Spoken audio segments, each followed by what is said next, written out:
Cup, is it? No, I've been doing it since the very beginning. So I think Halifax was the very first one. So I think we're probably 8 or 9 years we've been doing it. And what keeps bringing you back? I think that it's a good. I've been involved with the Music Counts program, which gives out grants to schools to preserve their music programs, and I've been involved since the beginning. And this is a great way. I think this helps the Junos. It provides a little different focus. Musicians versus NHLers. I also did it. I wanted to encourage more musicians to come to the Junos. It seems like that you can't have a big celebration unless you get the whole tribe here. And I think it's a good way to get the word out about Music Counts. I think a lot of communities don't know about the charity, and this is one way to get the word out.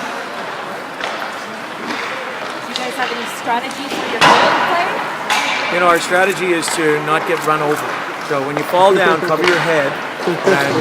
And we, as you'll see, and any of you are going to Moose Jaw, it's usually a slaughter. It's a slaughter that the NHLers keep as close as is dignified. You beat them though a couple, 3 or 4 years ago. We beat them, I must admit, we beat them because they tried to play a trick at the end where they made it so close that it would be tied, or almost tied, and we actually tied, and then we beat them legitimately in a shootout. So they will never let that happen again. They will never let us come that close again. Is Brownlee your secret weapon this year? Brownlee is our secret weapon, and he better be as advertised. Should he be required to play instruments somewhere down the line to kind of balance things out? Well, we do in the middle of, as a skills competition, we do a sing-off. So I sing try, and then Mark Napier will sing try. Now, unfortunately, usually the NHLer, it's just by audience applause. The NHLer wins because they're so pathetic that people feel, they feel sorry for them and they feel their bravery that they'd sing like that. The first one we did was with Lanny McDonald, and I've always been a proponent that anybody can sing, and Lanny McDonald cannot sing.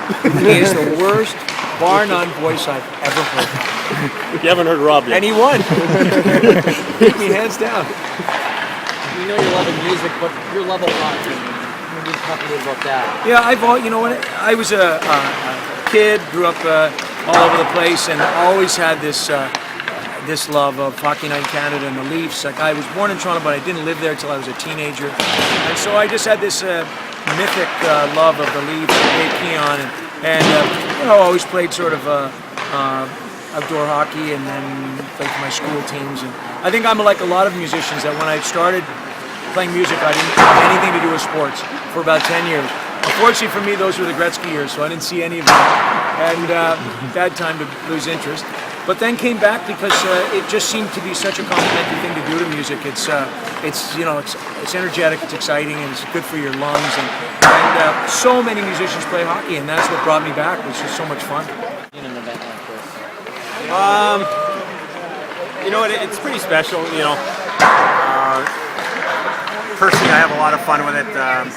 Growing up, I always wanted to be a rocker, and I was fortunate I got to live my dream of being a hockey player. But talking to Jim and a lot of the musicians, they all wanted to be hockey players growing up, and we all wanted to be musicians. So to be able to have the mix is pretty cool, and then to raise money for such a great charity makes it even better.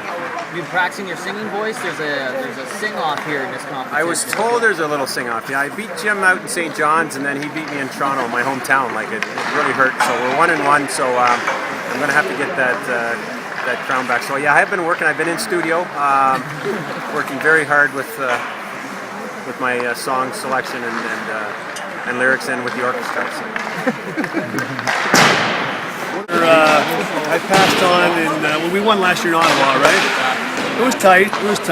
Cuddy, he's a bit of a poor sport at times, and we make it close.